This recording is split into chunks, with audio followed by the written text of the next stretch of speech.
Hi everyone, ఈ చిన్న shop లో నేనైతే మీకు ఒక వెరైటీ పండుతో అయితే వచ్చానండి. అది కూడా మా రాయలసీమలో దొరికే ఒక ఫ్రూట్ అన్నమాట.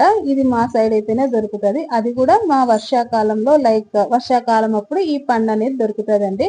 ఆ పండు పేరు ఏదో కాదండి, బిగ్గి పండ్లు అంటారు మా సైడ్. మీ సైడ్ ఏమంటారో నాకు కమెంట్ చేయండి. రాయలసీమలో ఉంటారు కదా, వాళ్ళు ఒక్కొక్క సైడ్ ఒక రాగా పిలుస్తారేమో, బట్ మా సైడ్ మేమైతే బిగ్గి పండ్లు అంటాం. ఇవి చాలా బాగుంటాయి, చూడడానికి డిఫరెంట్ గా ఉన్నాయి కదా, బట్ మీకు కూడా అర్థం కావట్లేదు కదా ఇది ఎలా తినాలో అని.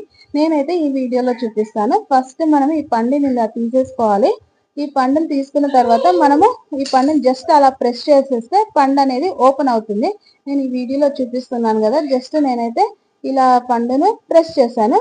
ప్రెస్ చేసిన తర్వాత మనము దీన్ని ఫింగర్ తో తినాలన్నమాట. లోపల గుజ్జు అనేది, ఈ చిటికెన వేలు ఉంటది కదా, సో చికెన్ వేలు అలా తీసుకొని అలా తినేస్తే టేస్ట్ అయితే బాగుంటాయండి.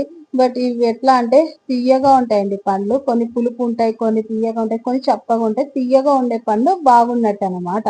సో ఈ అన్ని పండ్లలో నేనైతే ఒక 10 అండి.